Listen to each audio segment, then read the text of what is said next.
Hey everyone, Anthony Fantano here, internet's busiest music nerd. And reading up on an interview right now, insane interview. Tim Lambesis, frontman of As I Lay Dying, or former frontman of As I Lay Dying. Popular rock and metal group, comes forward and says that for a great deal of the band's career, they were in fact not a Christian band authentically. They pretended to be a Christian band for the money.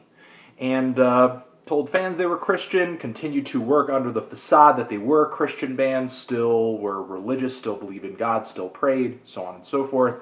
Even talked about how they would say they would pray for certain things, you know, when talking with fans or confronted with Christian ideals or Christian anything, really.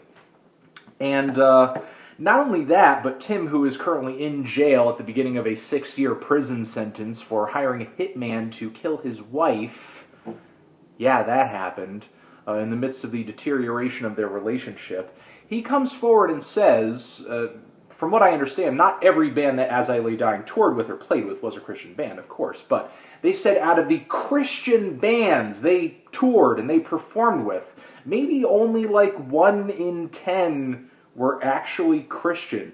Damning statistic!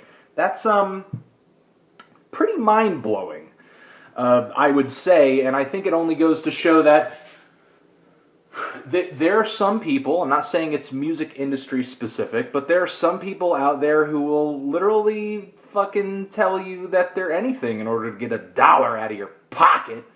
It's pretty nasty. Maybe in one of these situations it can be kind of exacerbated by the fact that bands these days, when touring, when selling records, are making so little money as it is right now, but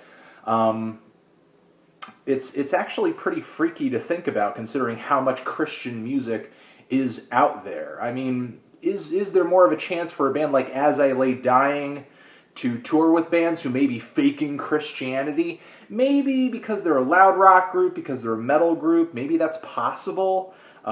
Is it also possible because maybe the fact that they weren't really Christians, that there were bands who were truly Christian who like wouldn't fuck with them and maybe weren't calling them out or anything, but you know, maybe sort of word travels through the grapevine and there are Christian bands who are really Christian and sort of they know behind the scenes who isn't really Christian. Seems like there's a sort of deep, dark underbelly of fake Christian bands that really should be drug out into the open and, you know, should just freaking admit it, honestly, because truly there are some pretty shitty things that people do in order to build up their name, in order to build up their relevancy, in order to build up their authenticity in the music world, whether that be, I don't know, getting plastic surgery or pretending you lived a certain lifestyle or something like that, lying about your background in order to get people to, I don't know, sympathize with you,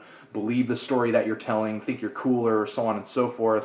But, man, pretending to be religious, and I am not religious, I do not subscribe to the theory of God, however, religion is something that is pretty important and pretty significant, something a lot of people hold dear, and I think to really fake this sort of thing is one of the absolutely shittiest things that one can do.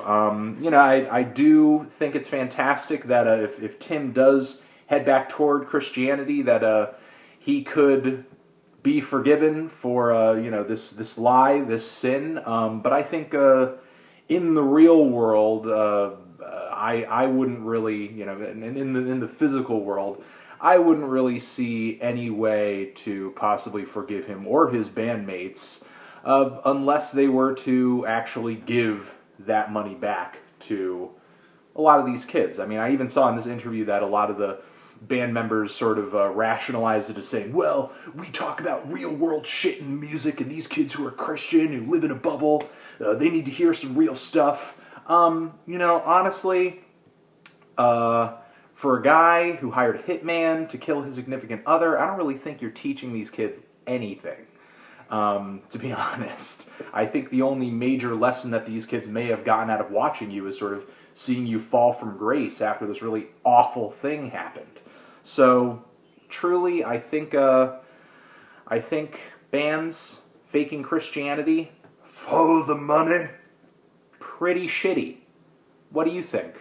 Let me know. Anthony Fantano, fake Christian bands, forever.